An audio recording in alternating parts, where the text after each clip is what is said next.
Hello friends. इस particular video में हम लोग अपना नेक्स्ट टॉपिक पढ़ने वाले हैं जिसका नाम है how Java code actually works behind the scene. Okay, तो मैं आपको अपने स्क्रीन पे ले जाता हूँ। जो टॉपिक हमें पढ़ना है वो मैं थोड़ा जूम आउट कर देता हूँ आप लोगों के लिए ताकि आपको दिख सके।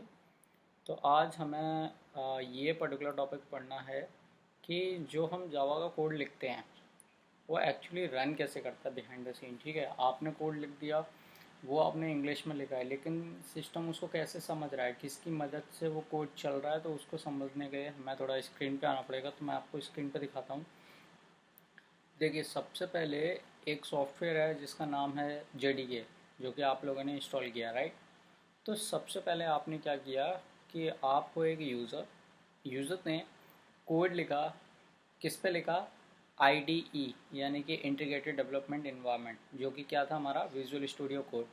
आपने विजुअल स्टूडियो कोड में एक कोड लिखा जावा का, वो भी इंग्लिश फॉर्मेट में। ठीक है, जब आपने उसको कंपाइल किया JDK की मदद से, तो उस कंपाइलर ने क्या किया, एक बाइट कोड को जनरेट किया। जैसा कि आपको याद होगा पिछली वीडियो में जब हमने कोड एग्जीक्यूट किया था, तो उस टाइम पे एक फ़ाइल क्रिएट हुई थी जिसका नाम था hello.class।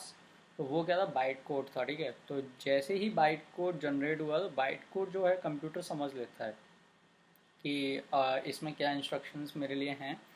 तो वो बाइट कोड जो है, जो हमारे हार्डवेयर पे जो हमने JDK इंस्टॉल कर रखा है ना, वो हेल्प करता है उस कोड को रन करने के लिए। अब यहाँ पे दो चीज़ें आती हैं कि जावा को हम लोग बोलते हैं प्लेटफॉर्म इंडिपेंडेंट।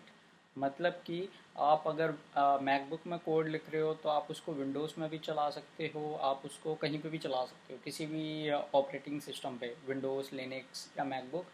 तो ऐसा असलियत में होता है क्या? तो रीज़न ये आंसर है कि नहीं। उसको चलाने के लिए आपको एक सॉफ्टवेयर इंस्टॉल करना पड़ेगा अपनी मशीन में, जिसका नाम होता है जावा run time environment.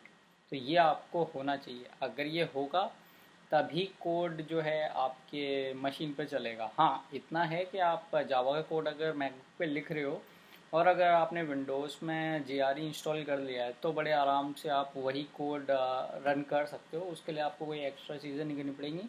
Only thing is कि जिस मशीन पे हमें कोड चलाना है वहाँ पे हमें JRE इंस्टॉल करना पड़ेगा। अब JRE क्या होता है?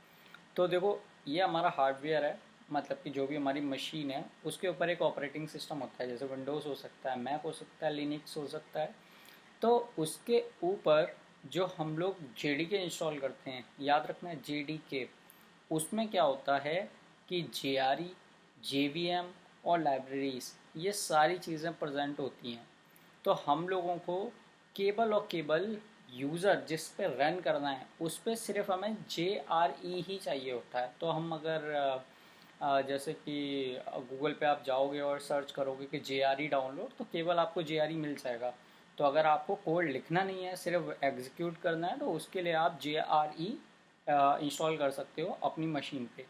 अब बात करते हैं दूसरे एंड पे, जैसे कि जो डेवलप कर रहा है कोड, तो उसको क्या करना पड़ेगा? उसको कोड रन करने के लिए JDK इंस्टॉल करना पड़ेगा, क्योंकि JDK के अंदर सारी चीज़ें होती हैं। ये थोड़ा उल्टा लिखा हुआ है।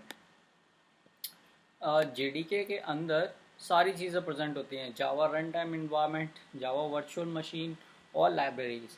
ये तीनों चीज़ें मिला के किसी भी कोड को लिखना, कंपाइल करना और एग्जीक्यूट करना, तीनों स्टेप्स को कर सकता है। तो JDK की हमें इंस्टॉलेशन करनी पड़ती है ऑन द डेवलपर मशीन। अगर आप डेवलपर बनना चाह रहे हो तो अपनी मशीन पे आपने JDK इंस्टॉल कर ही लिया होगा पहले से ही। तो दैट्स इट गाइड, हम अब अगले टॉपिक पे मिलते हैं।